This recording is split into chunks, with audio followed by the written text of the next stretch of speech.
ಯೇಸು ಕ್ರಿಸ್ತನನ್ನ ನಾವು ಕಲಿಯಬೇಕಾಗಿರುವಂತಹ ಕಾರ್ಯ, ಅವರಂತೆ ನಾವು ಸಹ ಪ್ರಾರ್ಥನೆಯನ್ನ ಮಾಡುವವರಾಗಿ ಮಾರ್ಪಡಬೇಕು ಎನ್ನುವುದನ್ನ ನಾವು ಕಲಿತುಕೊಳ್ಳಬೇಕು. ಮಾರ್ಕನು ಬರೆದಂತ ಸುವಾರ್ತೆ 1ನೇ ಅಧ್ಯಾಯ 35ನೇ ವಾಕ್ಯವನ್ನ ನಾವು ಓದಿ ನೋಡುವಾಗ ಈ ವಾಕ್ಯವು ಈ ರೀತಿಯಾಗಿದೆ.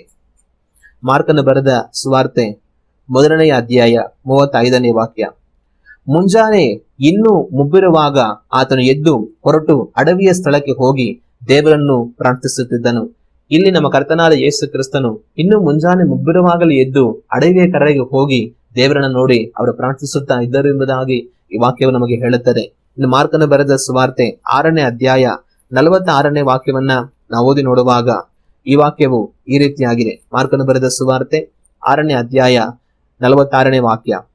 ಆತನು ಜನರಿಗೆ ಅಪ್ಪಣೆ ಕೊಟ್ಟ ನಂತರ ಪ್ರಾರ್ಥನೆ ಮಾಡುವುದಕ್ಕಾಗಿ ಬೆಟ್ಟಕ್ಕೆ ಹೋದನು. ಇಲ್ಲಿ ನಮ್ಮ ಕರ್ತನಾದ ಯೇಸು ಕ್ರಿಸ್ತನು ಅನೇಕ ಜನಗಳಿಗೆ ರೊಟ್ಟಿಗಳನ್ನ ಅವರು ಹಂಚಿಕೊಟ್ಟು, ಮೀನುಗಳನ್ನ ಹಂಚಿಕೊಂಡು ಅದ್ಭುತವನ್ನು ಮಾಡುತ್ತಾರೆ. ಎಲ್ಲರೂ ತಿಂದು ಅವರು ತಮ್ಮ ಹಸಿವು ನೀಗಿಸಿಕೊಂಡು ಆ ಜನಗಳೆಲ್ಲ ಅಲ್ಲಿಂದ ಹೊರಟು ಹೋದ ನಂತರ ಯೇಸು ಕ್ರಿಸ್ತನು ತಾನು ಒಬ್ಬನಾಗಿ ಬೆಟ್ಟವನ್ನು ಏರಿ ಹೋಗಿ ಪ್ರಾರ್ಥನೆ ಮಾಡುವುದಕ್ಕಾಗಿ ಹೋದನು ಎಂದು ಈ ವಾಕ್ಯ ಹೇಳುವುದನ್ನು ನಾವು ಕಾಣುತ್ತೇವೆ. ಇನ್ನು ಲೂಕನು ಬರೆದಂತಹ ಸುವಾರ್ತೆ 6ನೇ ಅಧ್ಯಾಯ 12ನೇ ವಾಕ್ಯವನ್ನ ನಾವು ಓದಿ ನೋಡುವಾಗ ಈ ವಾಕ್ಯದಲ್ಲಿ ಈ ರೀತಿಯಾಗಿದೆ. ಆ ದಿವಸಗಳಲ್ಲಿ ಆತನು ಪ್ರಾರ್ಥನೆ ಮಾಡುವುದಕ್ಕಾಗಿ ಬೆಟ್ಟಕ್ಕೆ ಹೋಗಿ ರಾತ್ರಿಯೆಲ್ಲಾ ಪ್ರಾರ್ಥನೆಯಲ್ಲಿಯೇ ಕಳೆದನು. ಇಲ್ಲಿ ನಮ್ಮ ಕರ್ತನಾದ ಯೇಸು ಕ್ರಿಸ್ತನು ಪ್ರಾರ್ಥನೆ ಮಾಡುವುದಕ್ಕಾಗಿ ಬೆಟ್ಟಕ್ಕೆ ಹೋಗಿ ರಾತ್ರಿಯೆಲ್ಲಾ ಪ್ರಾರ್ಥನೆಯಲ್ಲಿಯೇ ಕಳೆದರು ಎಂದು ಹೇಳುವುದನ್ನ ನಾವು ಕಾಣುತ್ತೇವೆ. ಇನ್ನು ಲೂಕನು ಬರೆದ ಸುವಾರ್ತೆ 9ನೇ ಅಧ್ಯಾಯ 28ನೇ ವಾಕ್ಯವನ್ನ ನಾವು ಓದಿ ನೋಡುವಾಗ ಈ ವಾಕ್ಯಗಳು ಈ ರೀತಿಯಾಗಿದೆ. ಯೇಸು ಈ ಮಾತುಗಳನ್ನು ಹೇಳಿ ಸುಮಾರು 8 ದಿವಸಗಳಾದ ಮೇಲೆ ಪೇತ್ರ, ಯೋಹಾನ, ಯಾಕೋಬರನ್ನು ಕರೆಕೊಂಡು ಪ್ರಾರ್ಥನೆ ಮಾಡುವುದಕ್ಕೆ ಬೆಟ್ಟವನ್ನು ಹತ್ತಿದನು. ಇಲ್ಲಿ ತನ್ನ ಶಿಷ್ಯರಲ್ಲಿ 3ರನ್ನ ಕರೆದುಕೊಂಡು ಪ್ರಾರ್ಥನೆ ಮಾಡುವುದಕ್ಕಾಗಿ ತಾನು ಬೆಟ್ಟವನ್ನು ಏರಿ ಹೋದನು ಎಂದು ಈ ವಾಕ್ಯಗಳು ಹೇಳುವುದನ್ನ ನಾವು ಕಾಣುತ್ತೇವೆ. ಇನ್ನು ಲೂಕನು ಬರೆದ ಸುವಾರ್ತೆ 11ನೇ ಅಧ್ಯಾಯ 1ನೇ ವಾಕ್ಯವನ್ನ ನಾವು ಓದುವಾಗ ಈ ವಾಕ್ಯವು ಈ ರೀತಿಯಾಗಿದೆ. ಆತನು ಒಂದಾನೊಂದು ಸ್ಥಳದಲ್ಲಿ ಪ್ರಾರ್ಥನೆ ಮಾಡಿ ಮುಗಿಸಿದಾಗ ಆತನ ಶಿಷ್ಯರಲ್ಲಿ ಒಬ್ಬನು ಆತನಿಗೆ, ಸ್ವಾಮಿ, ಯೋಹಾನನು ತನ್ನ ಶಿಷ್ಯರಿಗೆ ಕಲಿಸಿದ ಹಾಗೆ ನಮಗೂ ಪ್ರಾರ್ಥನೆ ಮಾಡುವುದನ್ನು ಕಲಿಸು ಎಂದು ಕೇಳಿದನು. ಇಲ್ಲಿ ನಮ್ಮ ಕರ್ತನಾದ ಯೇಸು ಕ್ರಿಸ್ತನು ತನ್ನ ಶಿಷ್ಯರು ಒಟ್ಟಾಗಿ ಯಾವುದೋ ಒಂದು ಸ್ಥಳದಲ್ಲಿ ಇದ್ದಾರೆ. ಆದ್ರೆ ಆ ಸಮಯದಲ್ಲಿ ಯೇಸು ಕ್ರಿಸ್ತನು ತಾನು ಪ್ರತ್ಯೇಕವಾಗಿ ಪ್ರಾರ್ಥನೆಯನ್ನ ಮಾಡಿಕೊಳ್ಳುತ್ತಾ ಇದ್ದು, ತಾನು ಪ್ರಾರ್ಥನೆ ಮಾಡಿ ಮುಗಿಸಿದ ನಂತರ ಶಿಷ್ಯರು ತನ್ನ ಸಂಗಡ ನಮಗೂ ಪ್ರಾರ್ಥನೆ ಮಾಡುವುದನ್ನು ಕಲಿಸು ಅಂತ ಕೇಳಿಕೊಳ್ಳುವುದನ್ನ ನಾವು ಕಾಣುತ್ತೇವೆ. ಇಲ್ಲಿ ಯೇಸು ಕ್ರಿಸ್ತನು ತಾನು ಪ್ರಾರ್ಥನೆ ಮಾಡುತ್ತಾ ಇದ್ದನು ಎಂಬುದಾಗಿ ಈ ವಾಕ್ಯದಲ್ಲಿ ನಾವು ಓದಿ ನೋಡುತ್ತೇವೆ. ಲೂಕನು ಬರೆದ ಸುವಾರ್ತೆ 5ನೇ ಅಧ್ಯಾಯ ವಾಕ್ಯಗಳು 15ರಿಂದ 16ವರೆಗೂ ನಾವು ಓದಿ ನೋಡೋಣ. ಆದರೂ ಆತನ ಸುದ್ದಿಯು ಮತ್ತಷ್ಟು ಹಬ್ಬಿತು ಮತ್ತು ಜನರು ಆತನ ಉಪದೇಶವನ್ನು ಕೇಳುವುದಕ್ಕೂ ತಮ್ಮ ತಮ್ಮ ಜಾಡ್ಯಗಳನ್ನು ವಾಸಿ ಮಾಡಿಸಿಕೊಳ್ಳುವುದಕ್ಕೂ ಗುಂಪು ಗುಂಪಾಗಿ ನೆರೆದರು. ಆತನಾದರೂ ಅರಣ್ಯ ಪ್ರದೇಶಗಳಿಗೆ ಹೋಗಿ ದೇವರ ಪ್ರಾರ್ಥನೆಯನ್ನು ಮಾಡುತ್ತಿದ್ದನು. ನಮ್ಮ ಕರ್ತನಾದ ಯೇಸು ಕ್ರಿಸ್ತನು ಒಬ್ಬ ಕುಷ್ಠನನ್ನ ಗುಣ ಮಾಡಿದ ನಂತರ ತಾನು ಹೊರಟು ಹೋಗಿ ಎಷ್ಟೋ ಜನಗಳಿಗೆ ಅದನ್ನ ಹೇಳಿಬಿಡುತ್ತಾನೆ. ಆ ನಂತರ ಎಷ್ಟೋ ಜನಗಳು ಅವರಿಂದ ತಾವು ಅದ್ಭುತಗಳನ್ನ ಪಡೆದುಕೊಳ್ಳಬೇಕೆಂಬುದಾಗಿ ತನ್ನನ್ನು ಗುಂಪು ಗುಂಪಾಗಿ ಹುಡುಕಿ ಬರ್ತಾರೆ. ಆದರೂ ಆ ರೀತಿಯಾಗಿ ಜನಗಳು ಏರಳವಾಗಿ ತನ್ನನ್ನು ಹುಡುಕಿ ಬರ್ತಾ ಇದ್ರು ಸಹ ತಾನು ಆ ಜನಗಳ ಮಧ್ಯದಿಂದ ತನ್ನನ್ನು ಪ್ರತ್ಯೇಕಪಡಿಸಿಕೊಂಡು ಅರಣ್ಯ ಪ್ರದೇಶಗಳಿಗೆ ಹೊರಟು ತಾನು ಆಗಾಗ ಪ್ರಾರ್ಥಿಸುತ್ತಾ ಇದ್ದನು ಎಂಬುದಾಗಿ ಈ ವಾಕ್ಯವು ಹೇಳುವುದನ್ನ ನಾವು ಕಾಣುತ್ತೇವೆ. ಇನ್ನು ಲೂಕನ ಬರೆದ ಸುವಾರ್ತೆ 9ನೇ ಅಧ್ಯಾಯ 18ನೇ ವಾಕ್ಯವನ್ನ ನಾವು ಓದಿ ನೋಡುವಾಗ ಈ ವಾಕ್ಯವು ಈ ರೀತಿಯಾಗಿದೆ. ಒಂದಾನೊಂದು ದಿವಸ ಆತನು ಏಕಾಂತವಾಗಿ ಪ್ರಾರ್ಥನೆ ಮಾಡುತ್ತಿರುವಾಗ ಆತನ ಶಿಷ್ಯರು ಆತನ ಸಂಗಡ ಇದ್ದರು. ಇನ್ನೊಂದು ಸ್ಥಳದಲ್ಲಿ ಅವರು ಏಕಾಂತವಾಗಿ ಪ್ರಾರ್ಥಿಸುತ್ತಾ ಅವರ ಶಿಷ್ಯರು ಸಹ ಅವರೊಟ್ಟಿಗೆ ಇರುವುದನ್ನ ನಾವು ಕಾಣುತ್ತೇವೆ. ನಾವು ಇನ್ನು ಯೋಹಾನನ ಬರೆದಂತ ಸುವಾರ್ತೆ 18ನೇ ಅಧ್ಯಾಯ ವಾಕ್ಯಗಳು 1ರಿಂದ 2ರವರೆಗೆ ನಾವು ಓದಿ ನೋಡುವಾಗ ಈ ವಾಕ್ಯಗಳಲ್ಲಿ ಈ ರೀತಿಯಾಗಿದೆ. ಯೇಸು ಇದನ್ನು ಹೇಳಿದ ಮೇಲೆ ತನ್ನ ಶಿಷ್ಯರ ಸಂಗಡ ಕೆದ್ರೋನ್ ಹಳ್ಳದ ಆಚೆಗೆ ಹೊರಟು ಹೋದನು. ಅಲ್ಲಿ ಒಂದು ತೋಟವಿತ್ತು, ಅದರೊಳಗೆ ಆತನು ಆತನ ಶಿಷ್ಯರು ಹೋದರು. ಯೇಸುವು ಆತನ ಶಿಷ್ಯರು ಆಗಾಗ್ಗೆ ಅಲ್ಲಿ ಕೂಡುತ್ತಾ ಇದ್ದುದರಿಂದ ಆತನನ್ನು ಹಿಡಿದುಕೊಟ್ಟ ಯೂದನಿಗೂ ಆ ಸ್ಥಳವು ಗೊತ್ತಾಗಿತ್ತು. ಇಲ್ಲಿ ನಮ್ಮ ಕರ್ತನಾದ ಯೇಸು ಕ್ರಿಸ್ತನು ತನ್ನ ಶಿಷ್ಯರ ಒಟ್ಟಿಗೆ ಸೇರಿ ಗೆತ್ಸೆಮನೆ ತೋಟಕ್ಕೆ ಬರುವುದನ್ನು ನಾವು ಕಾಣುತ್ತೇವೆ. ಇಲ್ಲಿ ಯೇಸು ಕ್ರಿಸ್ತನು ತನ್ನ ಶಿಷ್ಯಂದರು ಆಗಾಗ ಕೂಡುತ್ತಾ ಇದ್ದರು. ಇದರಿಂದ ಇಸ್ಕರಿಯೋತ ಯೂದನಿಗೂ ಸಹ ಆ ಸ್ಥಳವು ಗೊತ್ತಿತ್ತು. ಅಲ್ಲೇ ಅವರಿದ್ದಾರೆಂಬುದಾಗಿ ತಿಳಿದು ತಾನು ಸಿಪಾಯಿಗಳನ್ನು ಅಲ್ಲಿಗೆ ಕರೆತಂದು ತನ್ನನ್ನು ಹಿಡಿದುಕೊಟ್ಟನು ಎಂಬುದಾಗಿ ಈ ವಾಕ್ಯದಲ್ಲಿ ನಾವು ಕಾಣುತ್ತೇವೆ. ಹಾಗೆ ಗೆತ್ಸೆಮನೆ ತೋಟದಲ್ಲಿ ನಮ್ಮ ಕರ್ತನಾದ ಯೇಸು ಕ್ರಿಸ್ತನು ಕಡೆಯದಾಗಿ ಪ್ರಾರ್ಥನೆ ಮಾಡುವುದನ್ನ ನಾವು ತಿಳಿದಿದ್ದೇವೆ. ಆದ್ರೆ ಕಡೆಯದಾಗಿ ಅಲ್ಲಿ ಪ್ರಾರ್ಥನೆ ಮಾಡಿದ್ದು ಮಾತ್ರವಲ್ಲ, ಆಗಾಗ ಅವರು ಅಲ್ಲಿ ಕೂಡಿ ಬರುತ್ತಾ ಇದ್ದರು ಎನ್ನುವುದನ್ನ ನಾವು ದೇವರ ವಾಕ್ಯದಲ್ಲಿ ಕಾಣುತ್ತೇವೆ. ಬಹುಶಃ ಅಲ್ಲಿ ಆಗಾಗ ಅವರು ಕೂಡಿ ಬಂದು ಏನ್ ಮಾಡಿರಬಹುದು, ಅವರು ಪ್ರಾರ್ಥನೆಯನ್ನ ಮಾಡಿರುವುದಕ್ಕೆ ಅವಕಾಶವಿರುತ್ತದೆ. ಈ ರೀತಿಯಾಗಿ ನಾವು ದೇವರ ವಾಕ್ಯವನ್ನ ನೋಡುವಾಗ ಎಷ್ಟೋ ಕಡೆಗಳಲ್ಲಿ ನಮ್ಮ ಕರ್ತನಾದ ಯೇಸು ಕ್ರಿಸ್ತನು ಬೆಟ್ಟದ ಮೇಲೆ ಏರಿ ಹೋಗಿ ಪ್ರಾರ್ಥನೆ ಮಾಡಿದನು, ಅರಣ್ಯದಲ್ಲಿ ಪ್ರಾರ್ಥನೆ ಮಾಡಿದನು, ಏಕಾಂತವಾಗಿ ತನ್ನ ಶಿಷ್ಯರೊಟ್ಟಿಗೆ ಹೋಗಿ ಪ್ರಾರ್ಥನೆ ಮಾಡಿದನು ಎಂಬುದಾಗೆಲ್ಲ ಅನೇಕ ವಾಕ್ಯಗಳನ್ನ ನಾವು ಓದಿ ನೋಡುತ್ತೇವೆ. ನಮ್ಮ ಕರ್ತನಾದ ಯೇಸು ಕ್ರಿಸ್ತನ ಜೀವಿತ ಒಂದು ಪ್ರಾರ್ಥನೆಯ ಜೀವಿತವಾಗಿತ್ತು. ಮುಂಜಾನೆಯಲ್ಲಿ ಪ್ರಾರ್ಥಿಸುತ್ತಾ ಇದ್ದರು. ಅವರು ಜನಗಳಿಂದ ತಮ್ಮನ್ನು ಪ್ರತ್ಯೇಕಪಡಿಸಿಕೊಂಡು ಮಧ್ಯಾಹ್ನ, ಸಾಯಂಕಾಲ, ರಾತ್ರಿ ಎಲ್ಲಾ ಸಮಯಗಳಲ್ಲಿ ಸಹ ಅವರು ಪ್ರಾರ್ಥಿಸುತ್ತಾ ಇದ್ದದ್ದನ್ನ ನಾವು ದೇವರ ವಾಕ್ಯದಲ್ಲಿ ಕಾಣುತ್ತೇವೆ. ಇದು ಮಾತ್ರವಲ್ಲ, ಇನ್ನು ಅಪೊಸ್ತಲನಾಗಿರುವಂತಹ ಪೌಲನು ನಮ್ಮ ಕರ್ತನಾದ ಯೇಸು ಕ್ರಿಸ್ತನ ವಿಷಯವಾಗಿ ಹೇಳುವುದನ್ನು ನಾವು ಕಾಣುತ್ತೇವೆ. ಇಬ್ರಿಯರಿಗೆ ಬರೆದಂತ ಪತ್ರಿಕೆ 7ನೇ ಅಧ್ಯಾಯ 25ನೇ ವಾಕ್ಯವನ್ನು ನಾವು ಓದಿ ನೋಡುವಾಗ ಅಲ್ಲಿ ಅಪೊಸ್ತಲನಾಗಿರುವಂತಹ ಪೌಲನು ನಮ್ಮ ಕರ್ತನಾದ ಯೇಸು ಕ್ರಿಸ್ತನ ಪ್ರಾರ್ಥನೆಯ ವಿಷಯವಾಗಿ ಬರೆಯುವುದನ್ನ ನಾವು ಕಾಣುತ್ತೇವೆ. ಇಬ್ರಿಯರಿಗೆ ಬರೆದ ಪತ್ರಿಕೆ 7ನೇ ಅಧ್ಯಾಯ 25ನೇ ವಾಕ್ಯ. ಆದ ಕಾರಣ ಆತನು ತನ್ನ ಮೂಲಕ ದೇವರ ಬಳಿಗೆ ಬರುವವರನ್ನು ಸಂಪೂರ್ಣವಾಗಿ ರಕ್ಷಿಸುವುದಕ್ಕೆ ಶಕ್ತನಾಗಿದ್ದಾನೆ. ಅವರಿಗೋಸ್ಕರ ವಿಜ್ಞಾಪನೆ ಮಾಡುವುದಕ್ಕೆ ಯಾವಾಗಲೂ ಬದುಕುವವನಾಗಿದ್ದಾನೆ. ಇಲ್ಲಿ ಅಪೊಸ್ತಲನಾಗಿರುವಂತಹ ಪೌಲನು ಅವರಿಗೋಸ್ಕರ, ಅಂದ್ರೆ ಯೇಸು ಕ್ರಿಸ್ತನ ಬಳಿಗೆ ಬರುವವರಿಗೋಸ್ಕರ ತಾನು ಪ್ರಾರ್ಥಿಸುವುದಕ್ಕೆ ಯಾವಾಗಲೂ ಇದ್ದಾನೆ ಎಂಬುದಾಗಿ ತಾನು ಬರೆಯುವುದನ್ನು ನಾವು ಕಾಣುತ್ತೇವೆ. ಆತನು ಈಗಲೂ ಸಹ ಪರಲೋಕ ರಾಜ್ಯದಲ್ಲಿ ನಮಗೋಸ್ಕರವಾಗಿ ಪ್ರಾರ್ಥನೆಯನ್ನು ಮಾಡುತ್ತಾ ಇದ್ದಾರೆ ಎಂಬುದಾಗಿ ತಾನು ಬರೆಯುವುದನ್ನು ನಾವು ಕಾಣುತ್ತೇವೆ. ಇನ್ನು ರೋಮಾಪುರದವರಿಗೆ ಬರೆದ ಪತ್ರಿಕೆ 8ನೇ ಅಧ್ಯಾಯ 34ನೇ ವಾಕ್ಯವನ್ನ ನಾವು ಓದಿ ನೋಡುವಾಗ ಆ ವಾಕ್ಯದಲ್ಲೂ ಸಹ ಪೌಲನು ಇದೇ ಮಾತುಗಳನ್ನು ಹೇಳುತ್ತಾನೆ. ಅಪರಾಧಿಗಳೆಂದು ನಿರ್ಣಯಿಸುವವರು ಯಾರು? ಕ್ರಿಸ್ತ ಯೇಸು ಮರಣವನ್ನು ಹೊಂದಿದ್ದಲ್ಲದೆ ಜೀವಿತನಾಗಿ ಎದ್ದು ದೇವರ ಬಲಗಡೆಯಲ್ಲಿದ್ದು ನಮಗೋಸ್ಕರ ಬೇಡುವವನಾಗಿ ಇದ್ದಾನೆ. ಇಲ್ಲೂ ಸಹ ಪೌಲನು ಯೇಸು ಕ್ರಿಸ್ತನು ಮರಣವನ್ನ ಜಯಿಸಿ ಎದ್ದು ತಂದೆಯಾದ ದೇವರ ಬಲಗಡೆಯಲ್ಲಿ ನಮಗೋಸ್ಕರ ವಿಜ್ಞಾಪಿಸುವವರಾಗಿ ಇದ್ದಾರೆ ಎಂದು ತಾನು ಬರೆಯುವುದನ್ನ ಈ ವಾಕ್ಯಗಳಲ್ಲಿ ನಾವು ಕಾಣುತ್ತೇವೆ. ಈ ರೀತಿ ಯೇಸು ಕ್ರಿಸ್ತನು ಈ ಲೋಕದಲ್ಲಿ ಜೀವಿಸುವಾಗಲೆಲ್ಲ ತನ್ನ ಪ್ರಾರ್ಥನೆಯನ್ನು ಮಾಡುವಾತನಾಗಿದ್ದನು.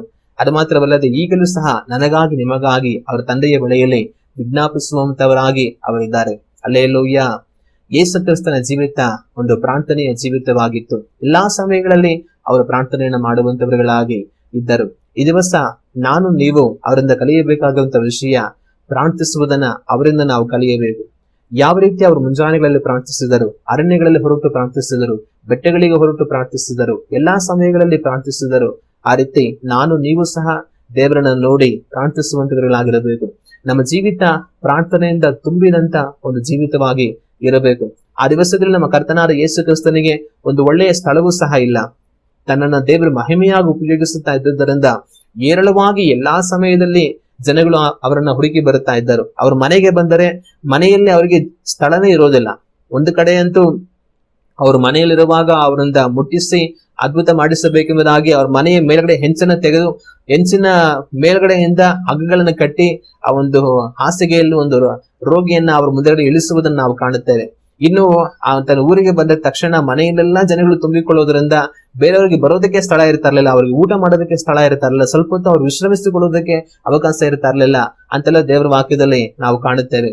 ಈ ರೀತಿ ಯೇಸು ಕ್ರಿಸ್ತನು ತಾವು ಸೇವೆ ಮಾಡುವಂತ ಕಾಲದಲ್ಲಿ ದೇವರವರನ್ನ ಮಹಿಮೆಯಾಗಿ ಉಪಯೋಗಿಸುತ್ತಾ ಇದ್ದದರಿಂದ ಎಲ್ಲಿ ಹೋದರೂ ಸಹ ಅವರಿಗೆ ಜನವೇ. ಆದ್ರೆ ಆ ಜನಗಳ ಮಧ್ಯದಲ್ಲಿ ಇದ್ದುಕೊಂಡು ಊರುಗಳಲ್ಲಿ ಮನೆಗಳಲ್ಲಿ ಪ್ರಾರ್ಥನೆ ಮಾಡೋದು ಕಷ್ಟ. ಅದರಿಂದ ಅವ್ರೇನ್ ಮಾಡ್ತಾ ಇದ್ರು, ಪ್ರತ್ಯೇಕವಾಗಿ ಅರಣ್ಯಕ್ಕೆ ಹೋಗಿ ಯಾರಿಗೂ ಗೊತ್ತಾಗದ ಹಾಗೆ ಅರಣ್ಯದಲ್ಲಿ ಹೋಗಿ ಅವರು ಪ್ರಾರ್ಥನೆ ಮಾಡ್ತಾರೆ. ಬೆಟ್ಟದ ಮೇಲ್ಗಡೆ ಹೋಗಿ ಅವ್ರು ಯಾರು ಅವರನ್ನ ನೋಡದ ಹಾಗೆ ಅವರು ದೇವರನ್ನ ನೋಡಿ ಪ್ರಾರ್ಥನೆ ಮಾಡ್ತಾ ಇದ್ರು. ಈ ದಿವಸ ನಾನು ನೀವು ಯಾವ ರೀತಿ ಇದ್ದೇವೆ ಅನ್ನೋದನ್ನ ನಾವು ಆಲೋಚನೆ ಮಾಡಿ ನೋಡಬೇಕು. ನಮ್ಮ ಪ್ರಾರ್ಥನಾ ಜೀವಿತ ಯಾವ ರೀತಿ ಆಗಿದೆ? ನಾವು ದೇವರನ್ನ ನೋಡಿ ಪ್ರಾರ್ಥನೆ ಮಾಡುವಂತವರಾಗಲಾಗಿ ಇದ್ದೇವ? ಪ್ರಾರ್ಥನೆ ಮಾಡಿದರೆ ಎಷ್ಟು ಹೊತ್ತು ಪ್ರಾರ್ಥನೆ ಮಾಡುವಂತವர்களಾಗಿದ್ದೇವೆ? ಯಾವ ರೀತಿ ಪ್ರಾರ್ಥನೆ ಮಾಡುವಂತವர்களಾಗಿದ್ದೇವೆ? ನಮ್ಮ ಜೀವಿತದಲ್ಲಿ ಪ್ರಾರ್ಥನೆ ಯಾವ ರೀತಿಯಾಗಿದೆ ಅನ್ನುವುದನ್ನ ನಾವು ಆಲೋಚಿಸಿ ನೋಡಬೇಕು. ಒಂದು ವೇಳೆ ನಾವು ಬಹಳವಾಗಿ ಪ್ರಾರ್ಥನೆ ಮಾಡುವಂತವர்களಾಗಿದ್ದರೆ ಬಹಳ ಸಂತೋಷ. ಒಂದು ವೇಳೆ ನಮ್ಮಲ್ಲಿ ಪ್ರಾರ್ಥನಾ ಜೀವಿತ ಬಹಳ ಕಡಿಮೆ ಅಥವಾ ಪ್ರಾರ್ಥನೆ ಎನ್ನುವಂತ ಅನುಭವವೇ ನಮಗಿಲ್ಲ ಎಂಬುದಾಗಿ ಹೇಳಿದರೆ ನಾವು ಮನಸ್ಸಿರುಗಿ ಹೆಚ್ಚಾಗಿ ಪ್ರಾರ್ಥನೆಯಿಂದ ನಾವು ತುಂಬಲ್ಪಡಬೇಕಾದದ್ದು ಬಹಳ ಮುಖ್ಯ. ಒಂದು ಗಿಡಕ್ಕೆ ನೀರು ಹಾಕುವಾಗಲೇ ಅದು ಚೆನ್ನಾಗಿ ಬೆಳೆಯುವುದಕ್ಕೆ ಸಾಧ್ಯ. ಆದ್ರೆ ನೀರು ಅದಕ್ಕೆ ಹಾಕಿಲ್ಲ ಅಂತಂದ್ರೆ ಆ ಗಿಡ ಬಹಳ ದಿನ ಬದುಕೋದಿಲ್ಲ, ಬೇಗನೆ ಒಣಗಿ ಹೋಗುತ್ತೆ, ಅದು ಬಿದ್ದು ಹೋಗುತ್ತೆ. ಅದೇ ರೀತಿ ಒಂದು ವ್ಯಕ್ತಿ ದೇವರಲ್ಲಿ ಇರುವಾಗ, ಆ ವ್ಯಕ್ತಿ ಪ್ರಾರ್ಥನೆಯಿಂದ ತುಂಬಲ್ಪಟ್ಟಿರುವಾಗಲೇ ಅವನ ಆತ್ಮೀಯ ಜೀವಿತ ಬಲ ಹೊಂದೋದಕ್ಕೆ ಸಾಧ್ಯ, ಅವನು ಬಲವಾಗಿ ನಿಂತುಕೊಳ್ಳುವುದಕ್ಕೆ ನಡೆಯುವವರಿಗೆ ಸಾಧ್ಯ.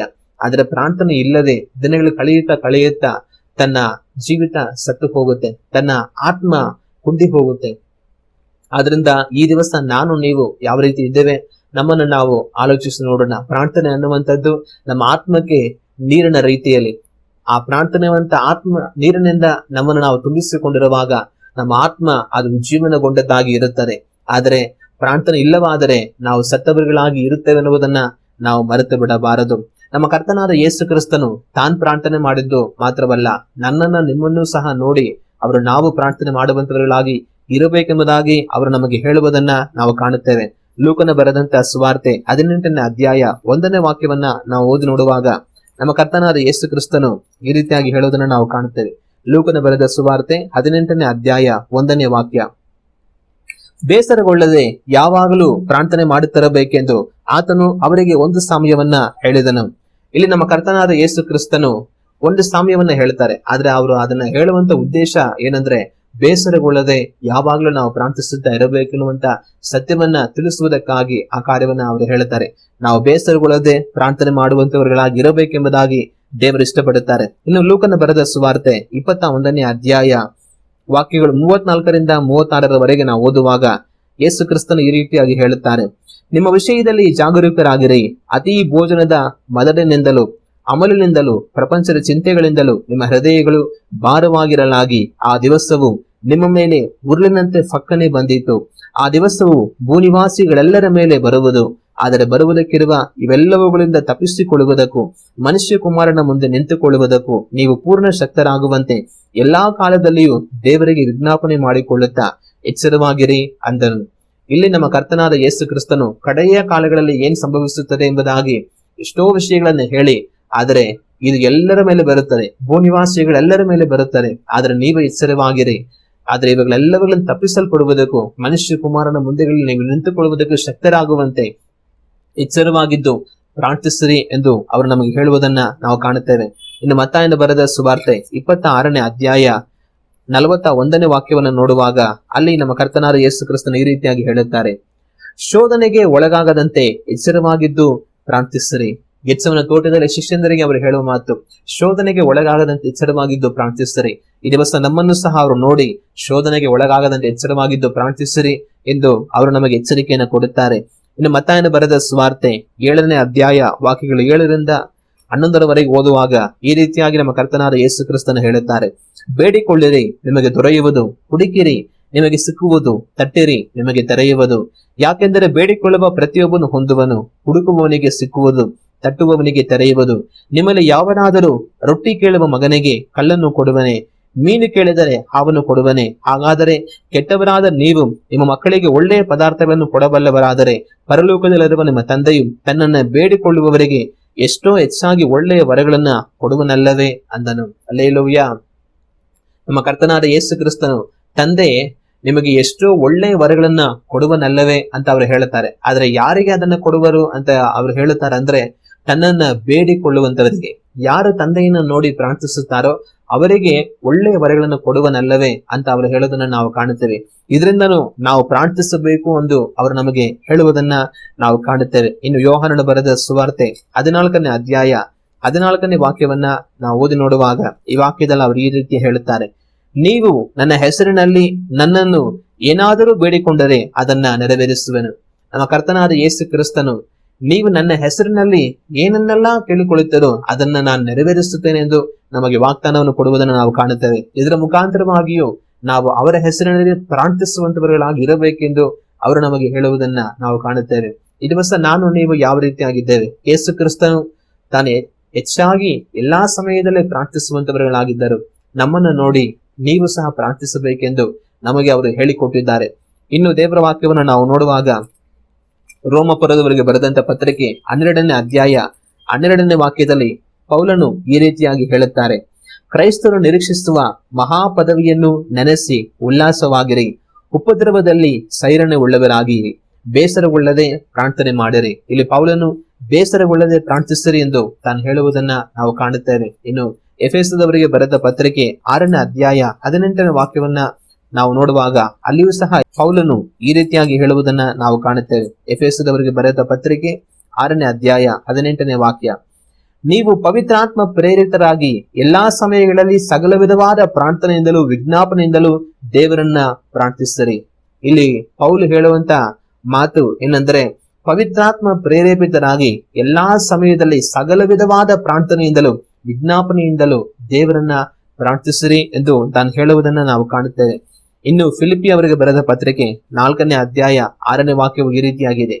ಯಾವ ಸಂಬಂಧವಾಗಿಯೂ ಚಿಂತೆ ಮಾಡದೆ ಸರ್ವ ವಿಷಯಗಳಲ್ಲಿ ದೇವರ ಮುಂದೆ ಕೃತಜ್ಞತಾ ಸ್ತುತಿಯನ್ನು ಪ್ರಾರ್ಥನಾ ವಿಜ್ಞಾಪನೆಗಳನ್ನು ಮಾಡುತ್ತಾ ನಮಗೆ ಬೇಕಾದದ್ದನ್ನ ತಿಳಿಯಪಡಿಸಿರಿ ಎಂದು ಈ ವಾಕ್ಯವು ಹೇಳುತ್ತಾರೆ. ಇನ್ನು ಕೊಲೊಸ್ಸೆಯವರಿಗೆ ಬರೆದ ಪತ್ರಿಕೆ 4ನೇ ಅಧ್ಯಾಯ 2ನೇ ವಾಕ್ಯದಲ್ಲಿ ಈ ರೀತಿಯಾಗಿದೆ.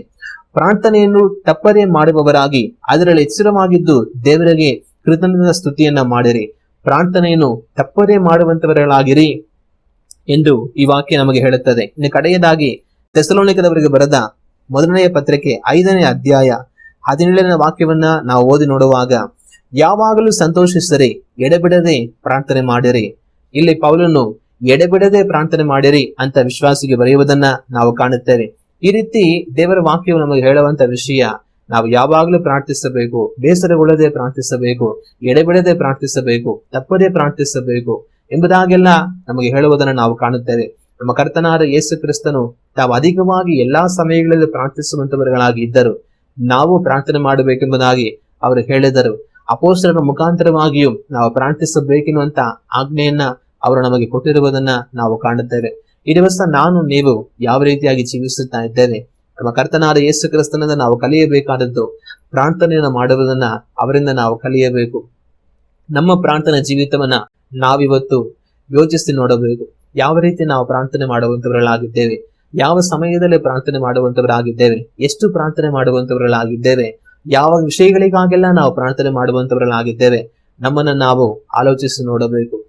ನಮ್ಮ ಪ್ರಾರ್ಥನಾ ಜೀವಿತವನ್ನ ನಾವು ಬಲಪಡಿಸಿಕೊಳ್ಳಬೇಕು. ಒಂದು ವೇಳೆ ನಾವು ಹೆಚ್ಚಾಗಿ ಪ್ರಾರ್ಥಿಸುವಂತವರಾಗಿದ್ದರೆ ದೇವರಿಗೆ ಸ್ತೋತ್ರ, ಇನ್ನೂ ಅಧಿಕವಾಗಿ ಪ್ರಾರ್ಥಿಸುವುದನ್ನ ನಾವು ಕಲಿತುಕೊಳ್ಳಬೇಕು. ಒಂದು ವೇಳೆ ಪ್ರಾರ್ಥನಾ ಜೀವಿತ ಕಡಿಮೆ ಆಗಿದ್ದರೆ ಅಥವಾ ನಾವು ಪ್ರಾರ್ಥನೆಯನ್ನ ಮಾಡದವರುಗಳಾಗಿ ಬದುಕುತ್ತಾ ಇದ್ದರೆ ನಾವು ಮನ ತಿರುಗಿ ಪ್ರಾರ್ಥಿಸಬೇಕಾದದ್ದು ಬಹಳ ಮುಖ್ಯ. ದೇವರ ಬರುವಿಕೆ ಅತ್ಯಂತ ಸಮೀಪವಾಗಿದೆ. ಅವರ ಬರುವಿಕೆಯಲ್ಲಿ ಅವರೊಡನೆ ನಾವು ಒಯ್ಯಲ್ಪಡಬೇಕಾದರೆ, ದೇವರೊಟ್ಟಿಗೆ ನಾವು ಜೀವಿಸಬೇಕಾದರೆ, ಮನುಷ್ಯ ಕುಮಾರನ ಮುಂದುಗಳಲ್ಲಿ ನಾವು ನಿಂತುಕೊಳ್ಳಬೇಕಾದರೆ ಪ್ರಾರ್ಥನೆ ನಮಗೆ ಬಹಳ ಮುಖ್ಯ. ಮನುಷ್ಯನ ಜೀವಿತ ಎಷ್ಟು ಮಾತ್ರ, ಮನುಷ್ಯ ಏನೇ ಆಡಿದ್ರೂ ಸಹ ಒಂದು ಕ್ಷಣಕ್ಕೆ ಅವನು ಏನು ಇಲ್ಲದವನಾಗಿ ಹೋಗಿಬಿಡೋದಕ್ಕೆ ಅವಕಾಶ ಇರುತ್ತೆ. ದೇವರ ವಾಕ್ಯ ಹೇಳುತ್ತಾರೆ, ಮನುಷ್ಯರೆಲ್ಲ ಹುಲ್ಲಿನ ಹಾಗಿದ್ದಾರೆ. ಯಾವ ರೀತಿ ಹುಲ್ಲು ಹಚ್ಚ ಹಸಿರಾಗಿ ಚೆನ್ನಾಗಿರುತ್ತೆ, ಆದ್ರೆ ಒಂದೇ ದಿವಸಕ್ಕೆ ಅದು ಬಿಸಿಲು ಬಡಿದು ಒಣಗಿ ಹೋಗಿ ಇಲ್ಲದೆ ಹೋಗುತ್ತೆ. ಹೂವು ಎಷ್ಟು ಅಂದವಾಗಿ ಚೆನ್ನಾಗಿರುತ್ತೆ, ಆದ್ರೆ ಒಂದೇ ದಿವಸಕ್ಕೆ ಅದು ಬಾಡಿ ಹೋಗಿ ಒಣಗಿ ಹೋಗಿ ಅದು ಇಲ್ಲದೆ ಹೋಗುತ್ತೆ. ಇದೇ ರೀತಿಯಾಗಿ ಮನುಷ್ಯ ಜಾತಿ ಎಲ್ಲವೂ ಸಹ ಅವರು ಹುಲ್ಲಿನ ಹಾಗೆ, ಹೂವಿನ ಹಾಗೆ ಅವರು ಕಂಗೊಳಿಸುತ್ತಾರೆ. ಆದ್ರೆ ಒಂದೇ ಕ್ಷಣ ಅವರು ಇಲ್ಲದೆ ಹೋಗಿ ಬಾಡಿಗೆ ಹೋಗಿ ಅವರು ಒಣಗಿ ಹೋಗ್ತಾರೆ. ಅವ್ರು ಇದ್ದಂತ ಗುರುತೆ ಇರೋದಿಲ್ಲ ಅಂತ ದೇವರ ವಾಕ್ಯ ಹೇಳುತ್ತೆ. ಮನುಷ್ಯ ಜೀವಿತ ಅಷ್ಟೇ. ಆದರೆ ಆ ರೀತಿ ನಾವು ಬಾಡಿ ಹೋಗಿ ಒಣಗಿ ಹೋಗಿ ಇಲ್ಲದೆ ಹೋಗೋದಕ್ಕಿಂತ ಮುಂಚೆ, ಒಂದು ಕ್ಷಣದಲ್ಲಿ ನಾವು ಮರೆಯಾಗಿ ಹೋಗಿ ಬಿಡುವುದಕ್ಕಿಂತ ಮುಂಚೆ ದೇವರನ್ನ ಬಿಗಿಯಾಗಿ ಹಿಡಿದುಕೊಳ್ಳಬೇಕಾಗಿರೋದು ನಮಗೆ ಬಹಳ ಮುಖ್ಯ. ಒಂದು ಕ್ಷಣ ಯೋಚನೆ ಮಾಡಿ, ನಾವು ತೀರಿ ಹೋದ ನಂತರ ನಮಗೆ ಯಾರ ಜೊತೆ ಇರೋದಿಲ್ಲ. ನಾವು ಬದುಕಿರುವಾಗ ಒಂದು ವೇಳೆ ನಮಗೆ ಮೈಗೂ ಸರಿಲ್ಲ ಅಂತ ಹೇಳಿದ್ರೆ 10 ಜನ ಓಡಿ ಬರ್ತಾರೆ, ಹೇಗಿದ್ದೀರಾ ಏನಾಯ್ತು ಅಂತ ಅಂದ್ಬಿಟ್ಟು ಎಷ್ಟು ಜನ ಬೇಕಾದ್ರೆ ಸಹಾಯ ಮಾಡ್ತಾರೆ. ಆದ್ರೆ ಮರಣ ಅನ್ನೋದು ಸಂಭವಿಸದ್ ಬಿಟ್ರೆ ಆಮೇಲೆ ಆ ಶವವನ್ನ ನೋಡೋದಕ್ಕೆ 1000 ಜನಗಳು ಬರ್ಬೋದು, 1,00,000 ಜನಗಳು ಬರ್ಬೋದು. ಎಷ್ಟೋ ಜನ ಕೈ ಹಿಡ್ಕೊಂಡು ಅವರು ಕೆನ್ನೆಗಳು ಹಿಡ್ಕೊಂಡು ಅಯ್ಯೋ ಹೋಗ್ಬಿಟ್ಟಿ ಅಂತ ಕಣ್ಣೀರಿಡ್ಬೋದು, ಎಷ್ಟೋ ಹಂಬಲಿಸ್ಬೋದು. ಆದ್ರೆ ಇದು ಯಾವುದು ಸಹ ತನ್ನ ಪ್ರಾಣ ಹೊರಟು ಹೋದ ನಂತರ ತನಗೆ ಸಹಾಯಕ್ಕೆ ಬರೋದಿಲ್ಲ. ಒಂದು ಮನುಷ್ಯ ತೀರಿ ಹೋದ ನಂತರ ಅವನು ಒಬ್ಬನೇ.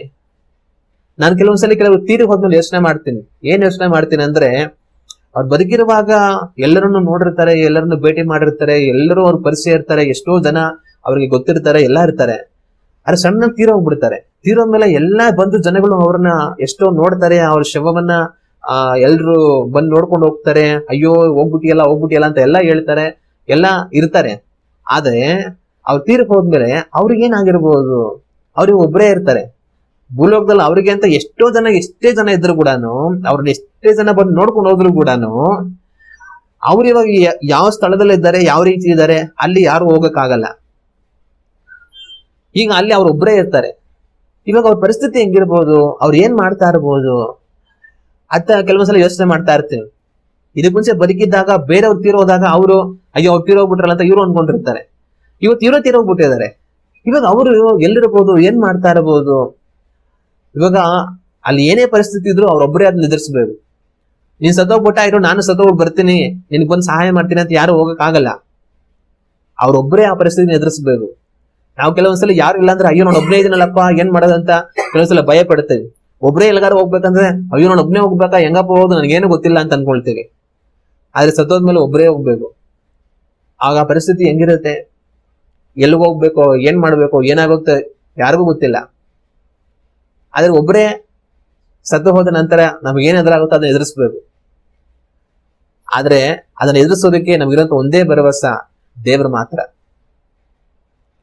ಆದ್ರೆ ಆ ದೇವರನ್ನ ನಾವು ನಮ್ಮ ಈ ಲೋಕದ ಜೀವಿತ ಒಂದು ಕ್ಷಣಕ್ಕೆ ಮರೆಯಾಗಿ ಹೋಗ್ಬಿಟ್ರೆ ದೇವರು ನಮಗೆ ಆಗ ಸಹಾಯಕ್ಕೆ ಬರಬೇಕು ಅಂತಂದ್ರೆ ನಾವು ಬದುಕಿರುವಾಗ ದೇವರನ್ನ ಬಿಗಿಯಾಗಿ ಹಿಡ್ಕೊಳ್ಬೇಕು.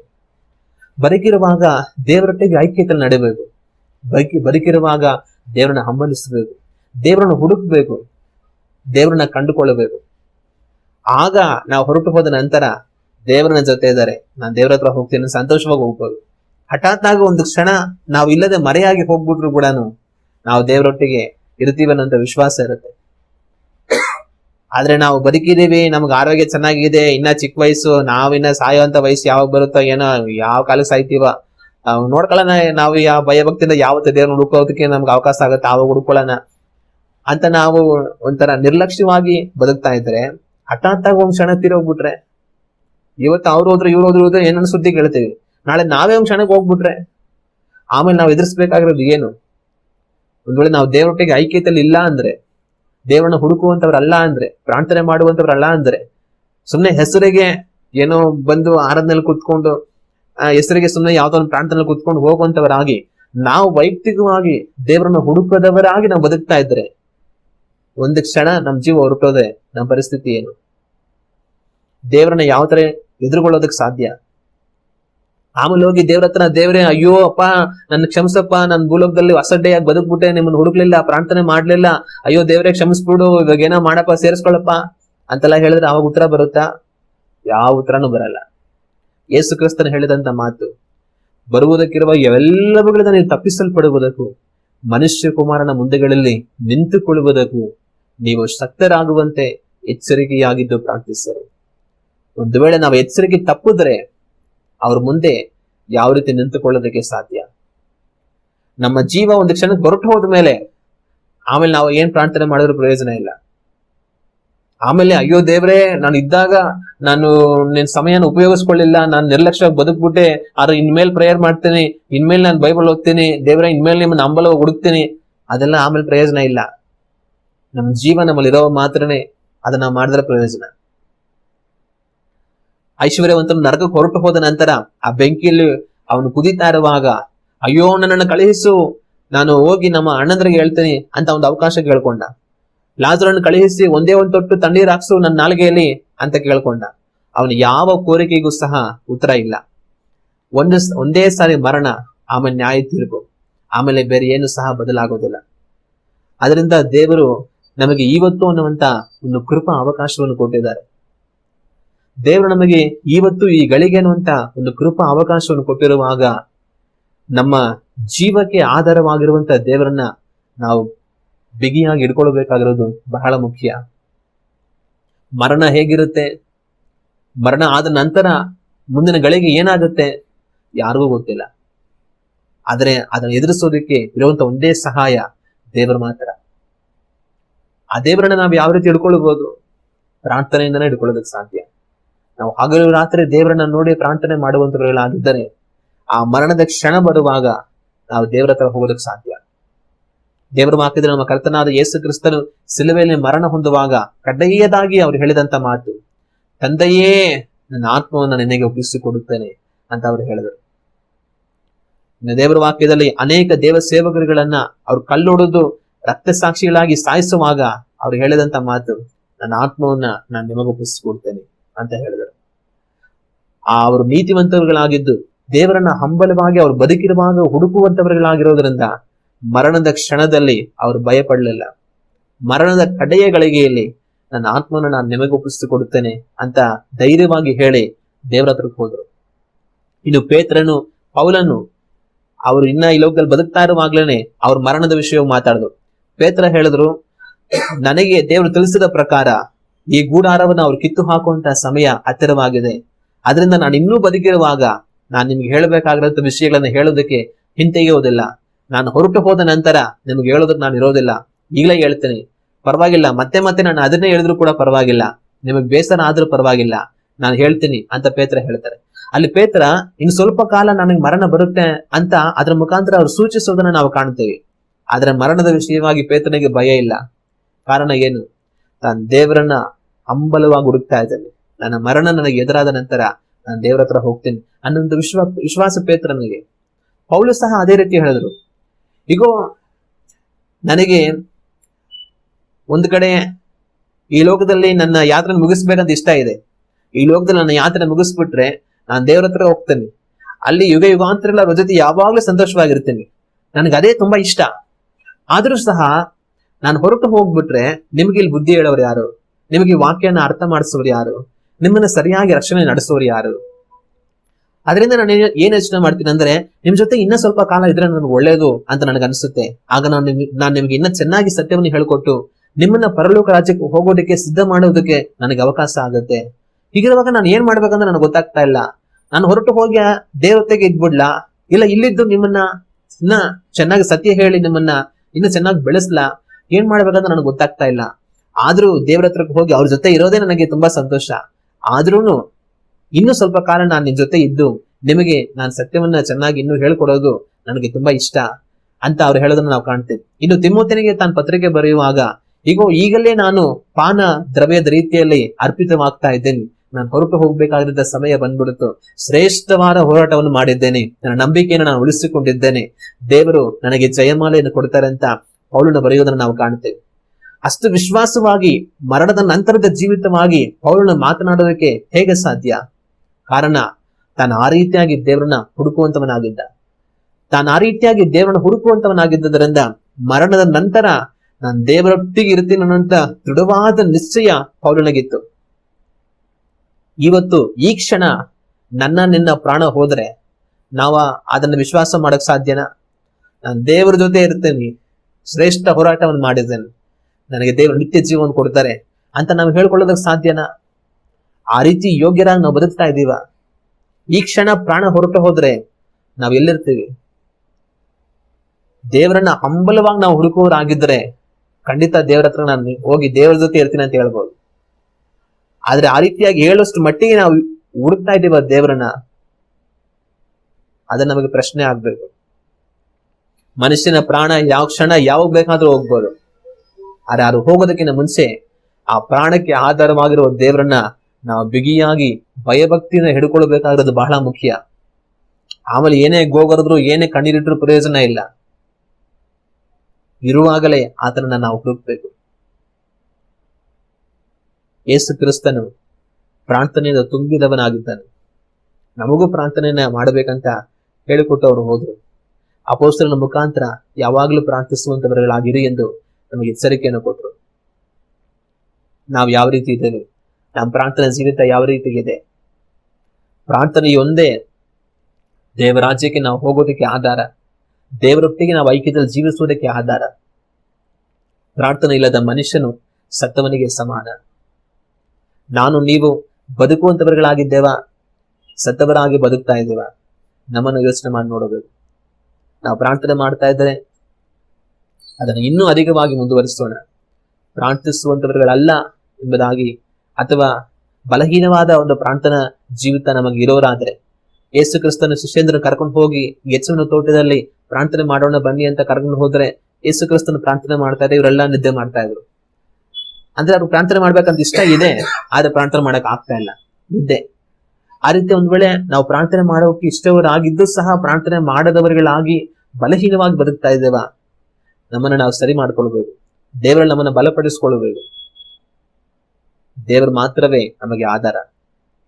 ಪ್ರಾರ್ಥನೆ ಇಲ್ಲದವರುಗಳಾಗಿ ಒಂದು ವೇಳೆ ನಾವು ಬದುಕ್ತಾ ಇದ್ರೆ ಒಂದು ಕ್ಷಣ ನಮಗೆ ಮರಣ ಅನ್ನೋದು ಎದುರಾದ್ರೆ ನಮ್ಮ ಪರಿಸ್ಥಿತಿ ಏನಾಗುತ್ತೋ? ಆದ್ರೆ ಆ ರೀತಿ ಆಗೋದು ಬೇಡ. ದೇವರ ಜೊತೆ ನಾನು ಹೋಗಿ ದೇವರೊಟ್ಟಿಗೆ ನಾನು ಇರ್ತೀನಿ ಅನ್ನುವಂಥ ವಿಶ್ವಾಸ ನಮಗೆ ಬರೋ ಹಾಗೆ ನಾವು ದೇವರನ್ನ ಹಂಬಲದಿಂದ ಪ್ರಾರ್ಥನೆಯೊಟ್ಟಿಗೆ ಪ್ರತಿ ದಿವಸ ಹುಡುಕುವಂತವರಾಗಿರೋಣ. ದೇವರ ರಾಜ್ಯವನ್ನು ನಾವು ಪ್ರವೇಶಿಸಿ ದೇವರೊಟ್ಟಿಗೆ ಸದಾ ಕಾಲವು ಜೀವಿಸೋಣ.